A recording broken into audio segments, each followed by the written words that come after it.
Pemirsa Anda menyaksikan Dialog Fokus on Infra bersama saya Dina Gurning. Pemirsa, kita sudah memasuki kurang lebih 3 hingga 2 pekan menuju masa arus mudik atau keberangkatan mudik di Indonesia. Salah satunya mungkin yang akan berfokus di Pulau Jawa. Kita tahu bahwa Indonesia masih mengandalkan kendaraan roda 4 pribadi atau mobil pribadi untuk melakukan kegiatan mudik. Dan salah satu yang harus bersiap-siap adalah PT Jasa Marga yang akan sibuk di masa ini setiap tahunnya. Dan untuk mengetahui kira-kira apa saja strategi dari PT Jasa Marga menjelang masa mudik di tahun 2026 ini, sudah bersama dengan kami Bapak Direktur Utama PT Jasa Marga Persero Tbk, Bapak Rifan A. Purwantono.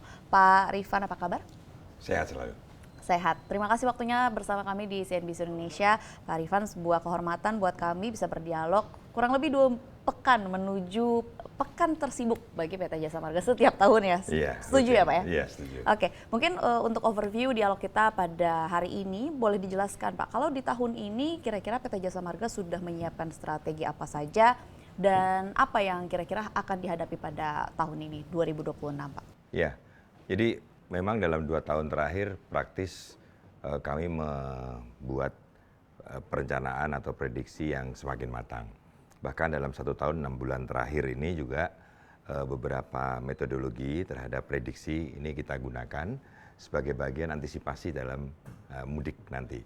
Salah satunya adalah menambah kamera untuk melakukan perhitungan ya, maupun juga radar gitu ya, atau disebut counting kamera, dan termasuk dalam kamera kami juga kami naikkan fungsinya dengan menggunakan ITA atau Intelligent Traffic Analysis. Nah, dari kondisi ini tampaknya teruji di Nataru tahun kemarin dan diperkirakan 2,9 juga kembali 2,9 juta kendaraan. Jadi hampir mendekati. Nah, di tahun 2026 di mudik ini prediksinya adalah mencapai 3,6 juta kendaraan yang akan melintas di seluruh ruas Jasa Marga Group, dan komposisinya juga terbagi karena ini 50% ke arah timur dan 28% ke arah Merak, dan sisanya 20% itu ke arah Bogor. Nah, ini perlu diantisipasi. Sementara yang paling harus disibukkan adalah ketika 50% ke arah timur atau ke arah Trans Jawa. Nah, ini terbagi kembali bahwa dari 50% ini 57%-nya ke Trans Jawa, sementara 43%-nya ke arah Bandung. Dan prediksi kembali pun juga sama ya, mendekati sekitar 3,5 juta. Tetapi dalam kembali ini hanya memang lebih turun karena pada penurunan dari Trans Jawa yang 57%, kembalinya hanya 55%. Nah, antisipasi ini perlu kami lakukan, mengingat di dalam seluruh ruas, terutama kepadatan ini kalau ke arah barat, ya arah Merak, ini akan berdampak pada pengaturan penyeberangan. Jadi harus diatur. Ini berbeda kalau di dalam Merak, malah kadang-kadang kalau begitu padat nggak boleh terlalu lancar. Ada delaying sistemnya supaya ke Merak betul-betul siap ASDP dan siap menyeberangkan. Bogor juga sama, ketika ke Bogor maka persiapan ke arah mana, kalau hanya ke Bogor kan selesai, tetapi kalau begitu ke puncak maka diperlukan apakah nanti bukan di jalan tolnya tapi di jalan nasionalnya perlu one way biasanya langsung, tidak ada kontraflow, langsung one way. Nah, sementara yang 50% inilah yang tingkat kepadatannya dibutuhkan rekayasa lalu lintas. Walaupun di Japek ini sudah ada MBZ ya, layang maupun di bawah, tetapi dengan kapasitasnya yang cukup signifikan, karena kalau tadi 3,6 juta ini berarti 14% dari normal peningkatannya. Tapi kalau dari tahun lalu hanya 1,4 proyeksinya. Nah, 14% dari normal ini harus diantisipasi, terutama di kilometer, mulai dari kilometer 66 gitu ya. Ini adalah termasuk dalam pemisahan antara ke Trans Jawa maupun ke arah Cipularang. Begitu juga mengantisipasi bahwa setiap jalan tol ruas ini kan ada perbedaan lajur. Yang tadinya 3 lajur, 4 lajur menjadi 2 lajur. Sehingga inilah perlunya dilihat ketika kepadatannya, atau kami menghitung dengan visi ratio, jadi volume dan kapasitinya dari ratio itu. Kalau sudah dinyatakan tingkat tinggi, maka kita harus siap baik dari kontraflow 1 lajur, 2 lajur maupun one way. Oke, kita tahu kan sebenarnya beberapa tahun terakhir cukup dinamis begitu ya Pak. Kalau kita Iya. bicara berkaitan dengan volume kendaraan yang keluar dan juga masuk Jakarta selama masa periode mudik, katakanlah pada tahun 2022 orang masih cukup takut karena kondisi pandemi. 2023 sempat membludak, 2024, 2025 ada salah satu fenomena di mana terjadi daya beli masyarakat yang menurun yang akhirnya berdampak pada angka keberangkatan mudik. Kalau tahun ini sendiri, kalau dari PT Jasa Marga, apakah ini akan menjadi tahun yang cukup menantang karena banyaknya pemudik atau seperti apa kalau dilihat dari proyeksi kondisi selama 1 tahun terakhir? Prediksi kami selalu dengan pergerakan dari tahun ke tahun, maupun juga dilihat dari tren. Artinya tidak bisa hanya melihat contoh dengan mudik lebaran saja.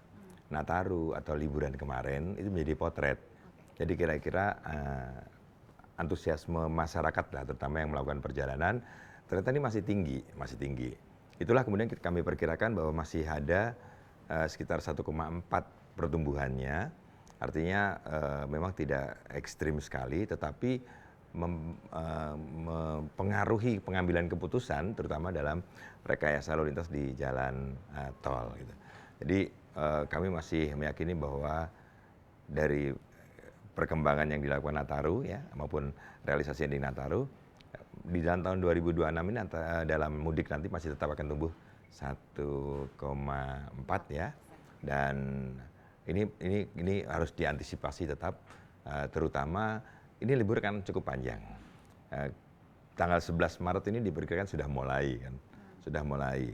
Nah kami harapkan ini dilakukan betul-betul dengan baik pemilihan waktunya dan sebagainya, sehingga 3,5 juta pun walaupun dengan pertumbuhan 1,4 tetap bisa dikelola di dalam mengatur atau rekayasa lalu lintas tahun ini. Oke, dengan kenaikan 1,4% dibandingkan dengan tahun 2025 berarti ya Pak, Yeah. Lebaran tahun 2025 ini adalah sebuah kenaikan tapi di sisi lain tidak terlalu signifikan ya Pak ya, Yeah. sebenarnya kalau secara angka. Tapi apakah kalau dari PT Jasa Marga akan ada jalur fungsional yang dioperasikan Yeah. untuk mendukung kenaikan ini? Ya, jadi ada beberapa jalur fungsional yang memang harus dilakukan ya, terutama memang kesiapan dari Jasa Marga. Ini kan beberapa ruas baru. Salah satu contoh adalah Japek 2 Selatan.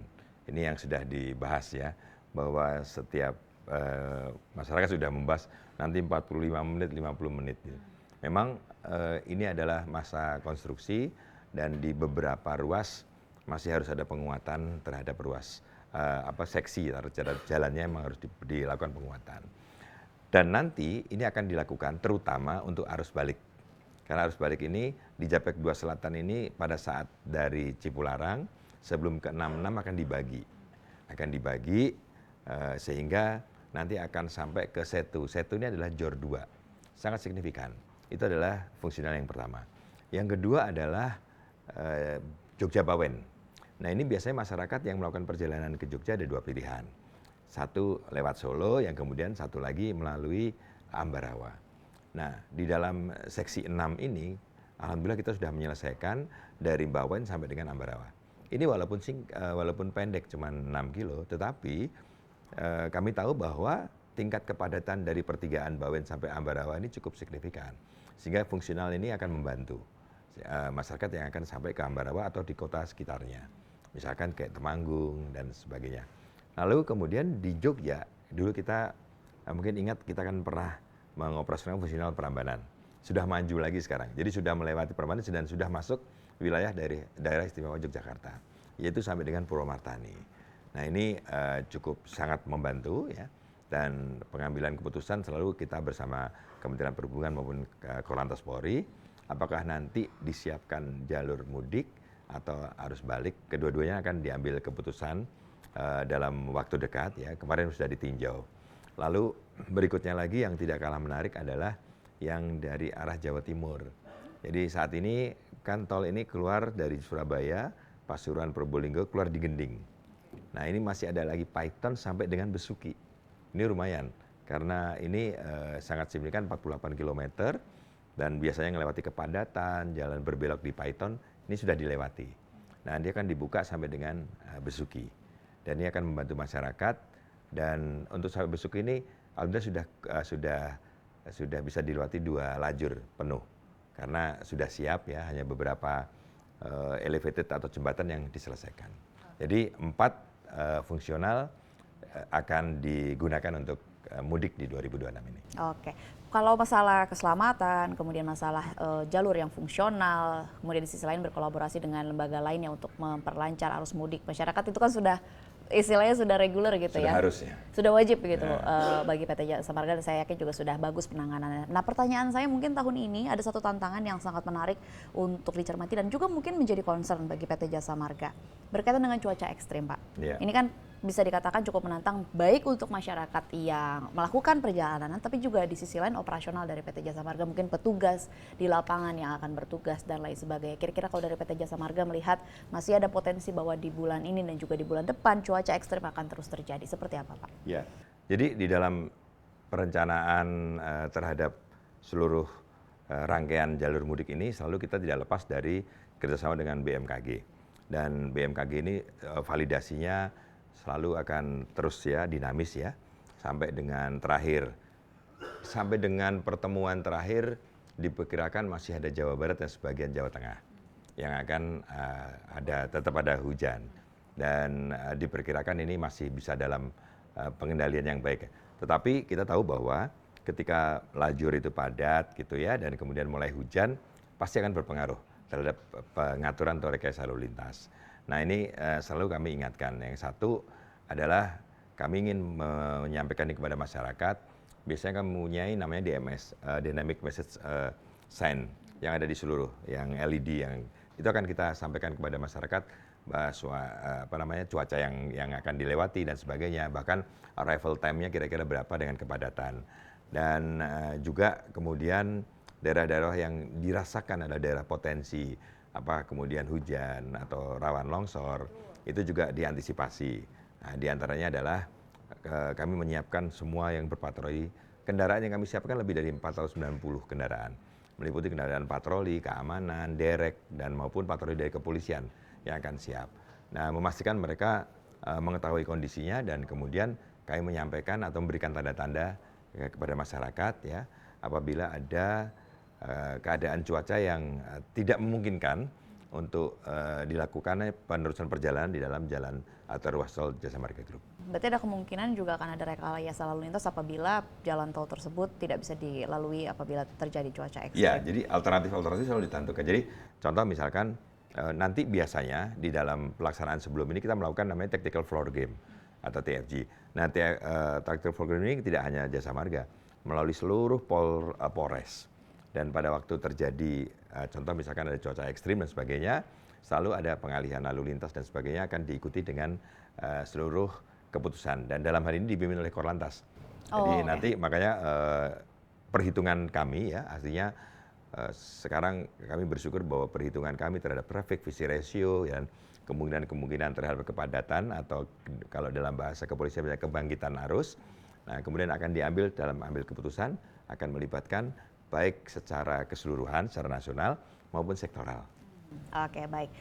Pertanyaan saya selanjutnya, tadi kan dari penjelasan Bapak, salah satunya adalah berkolaborasi dengan BMKG. Saya yakin juga dari Kemenhub sudah memberikan arahan-arahan yang cukup jelas begitu, dan nampaknya kolaborasi yang dilakukan oleh PT Jasa Marga mungkin tahun ini dan juga tahun-tahun lalu pasti dengan banyak lembaga, baik secara vertikal maupun secara horizontal, mungkin bersama dengan Kemenhub, tadi bersama dengan BMKG, Korlantas, kepolisian, mungkin Polres, sampai mungkin BUMN yang juga langsung berkaitan begitu, tadi ASDP, mungkin juga berkaitan dengan Pertamina, berkaitan dengan kesiapan rest area. Mungkin boleh dijelaskan Pak, kira-kira kolaborasi atau bagaimana sistem komunikasi yang akhirnya dilakukan oleh PT Jasa Marga tahun ini 2026 berkaitan dengan badan-badan tersebut yang nampaknya juga cukup kompleks begitu Pak ininya. Ya, jadi kalau kolaborasi dengan eksternal kita lakukan dengan baik, apalagi dengan internal BUMN atau Danantara. Dan ini udah pasti disiapkan. Salah satu contoh adalah ketika sekarang kami memiliki 62 rest area. Pastikan kapasitas rest area dan kemudian terisi itu juga harus dijaga dengan baik. Yang tidak kalah menarik sekarang adalah trennya EV, jadi SPKLU. Nah, salah contoh-contoh gitu ya, bahwa SPKLU ini harus dikontrol karena terbatas. Contoh sekarang ada 172, kita akan nambahkan beberapa. Kalau misalkan dengan portable bisa mencapai 200 jauh lebih bagus. Tetapi tidak kalah penting ini tidak hanya masalah penambahan, tapi kontrol utilisasi. Kadang di rest area ketika ngisi ditinggal pergi kan. Nah ini kita mulai kerjasama dengan baik yang kami memiliki aplikasi Travoy maupun PLN Mobile. Jadi kolaborasi. Jadi ada 3 nih, My Pertamina, PLN Mobile, dan maupun Travoy dari Jasa Marga. Kita mau tidak mau harus berkolaborasi, saling kolaborasi. Nah selain contoh misalkan di daerah-daerah nanti kalau seandainya terjadi kepadatan, gitu, ada dibutuhkan BBM yang habis gitu. Nah ini Pertamina menyiapkan mobile atau juga bisa dikatakan sepeda motor untuk support dan termasuk dengan mobile charger atau EV dari PLN. Nah ini dalam pembahasan ini sudah dalam mematangkan untuk persiapan ini sehingga setiap rest area kita akan siap. Nggak hanya ini, bahkan ketika 62 rest area ini ternyata nggak cukup. Ada 10 rest area atau kita sebut sebenarnya bukan rest area. 10 ini adalah pom bensin yang dikelola oleh Pertamina yang ada di dekat pintu keluar jalan tol.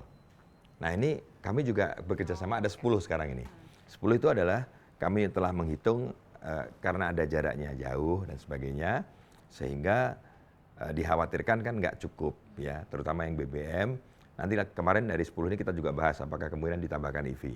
Nah 10 ini masyarakat yang melakukan perjalanan mudik bisa keluar jalan tol dan bisa masuk lagi tanpa ada perubahan tarif tol lagi.